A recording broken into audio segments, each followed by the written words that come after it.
ಎಲ್ರಿಗೂ ನಮಸ್ಕಾರ. ಮಾಧ್ಯಮದವ್ರಿಗೆ ಮೊದಲನೇದಾಗಿ ಧನ್ಯವಾದ ಹೇಳಕ್ಕೆ ಇಷ್ಟಪಡ್ತೀನಿ. ಇವತ್ತು ಈ ಸಿನಿಮಾ ಎಲ್ರಿಗೂ ಮುಟ್ತಾ ಇದೆ, ನಾವು ಬಿಟ್ಟಿರೋ ಕಂಟೆಂಟ್ ಆಗಲಿ. ಆ್ಯಂಡ್ ಡೆಫಿನೆಟ್ಲಿ ನಿಮಗೆ ಮೊದಲನೇದಾಗಿ ಥ್ಯಾಂಕ್ಸ್ ಹೇಳಬೇಕು.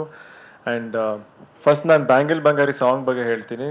ಇವತ್ತು ತುಂಬ ಜನ ರೀಲ್ಸ್ ಮಾಡಿದ್ದಾರೆ, ಚಿಕ್ಕ ಮಕ್ಕಳು, ವಯಸ್ಸಾದವರು, ಜಿಮ್ಗಳಲ್ಲಿ ಎಲ್ಲ ಥರದ ಜನ ಸಾಂಗ್ನ ಇಷ್ಟಪಟ್ಕೊಂಡು ಡ್ಯಾನ್ಸ್ ಮಾಡ್ತಿದ್ದಾರೆ. ಅದನ್ನು ನೋಡೋಕ್ಕೆ ತುಂಬ ಖುಷಿ ಆಗುತ್ತೆ.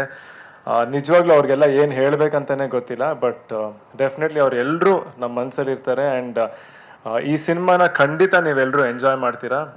ರೋಹಿತ್ ಸರ್ ಹೇಳ್ದಂಗೆ ಏನು ವೈಬ್ ಇದೆ ಅಂದರೆ, ನಾವು ಹೇಗೆ ಮಜಾ ಮಾಡ್ಕೊಂಡು ಮಾಡಿದ್ದೀವಿ ಸಿನಿಮಾ ಅಂದರೆ ತುಂಬ ಖುಷಿಯಾಗಿ ಮಾಡಿದ್ದೀವಿ. ಆ್ಯಂಡ್ ಇವತ್ತು ಅದೇ ಎನರ್ಜಿನ ನೀವು ಇವತ್ತು ಸಾಂಗಲ್ಲಾಗಲಿ ಟೀಸರ್ ಆಗಲಿ ನೀವು ನೋಡ್ತಿದ್ದೀರಾ.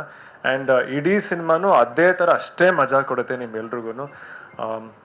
ಸರ್ ಹೇಳಿದ್ರು ಸ್ಟ್ರಿಕ್ಟ್ ಆಫೀಸರ್ಸ್ ಥರ ಇಬ್ಬರು ಕೆಲಸ ಮಾಡಿಸಿದ್ದೀನಿ ಅಂತ. ಬಟ್ ಇವಾಗ ನಿಮಗೆ ಸ್ಕೂಲ್ ಅಥವಾ ಕಾಲೇಜಲ್ಲಿ ಫೇವ್ರೆಟ್ ಟೀಚರ್ಸ್ ಅಂತ ಇರ್ತಾರಲ್ಲ, ಸೊ ಆ ಥರ ನನ್ನ ಫೇವ್ರೆಟ್ ಟೀಚರ್ಸ್ ಇವರು ಚೆನ್ನಾಗಿ ಪಾಠ ಕಲಿಸಿದ್ದಾರೆ ನನಗೆ. ಅದಕ್ಕೆ ನಾನು ಕೂಡ ಚೆನ್ನಾಗಿ ಮಾಡಿದ್ದೀನಿ.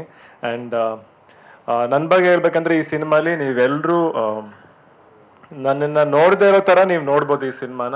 ಸೊ ಅದನ್ನು ನಾನು ನಿಮ್ದೆಲ್ಲರೂ ಅಭಿಪ್ರಾಯನ ತಿಳ್ಕೊಳಕ್ಕೆ ಕಾಯ್ತಾ ಇದ್ದೀನಿ. ಜುಲೈ 18ನೇ ತಾರೀಕು ರಿಲೀಸು. ಆ್ಯಂಡ್ ಇವತ್ತು ನಾನೆಲ್ಲಿ ನಿಂತಿದ್ದೀನಿ ಅಂದರೆ, ಇವತ್ತು ನಮ್ಮ ಇಡೀ ತಂಡ ಅದಕ್ಕೆ ಮೇನ್ ನನ್ನ ಬ್ಯಾಕ್ ಬೋನ್ ಅಂತ ಹೇಳ್ತೀನಿ. Ashwini aunty and of course Jayanna sir, Karthik sir, Boganna ಅವರು, ಯೋಗಿ ಅವರು, ಪ್ರತಿಯೊಬ್ಬರೂ ಎಲ್ಲರೂ ಸೇರಿಕೊಂಡು ಇವತ್ತು ಒಂದು ಶಕ್ತಿಯಾಗಿ ನಾವು ಜೊತೆಗೆ ನಿಂತಿದ್ದೀವಿ. ಆ್ಯಂಡ್ ಇಂಡಸ್ಟ್ರಿ ಕೂಡ ಇದೇ ರೀತಿ ಇರಬೇಕಂತ ನನ್ನ ಅಭಿಪ್ರಾಯ. ಎಲ್ಲರೂ ನಾವು ಒಟ್ಟಿಗೆ ಸೇರಿಕೊಂಡ್ರೆ ಕನ್ನಡ ಇಂಡಸ್ಟ್ರಿಲಿ ತುಂಬ ಅದ್ಭುತವಾದ ಕಂಟೆಂಟ್ ಬರ್ಬೋದು. ಆ್ಯಂಡ್ ತುಂಬ ದೊಡ್ಡ ಮಟ್ಟಿಗೆ ನಾವು ಎಲ್ಲರೂ ಸೇರ್ಕೊಂಡು ತೊಗೊಂಡೋಗ್ಬೋದು ಅಂತ ನನ್ನ ಆಸೆ.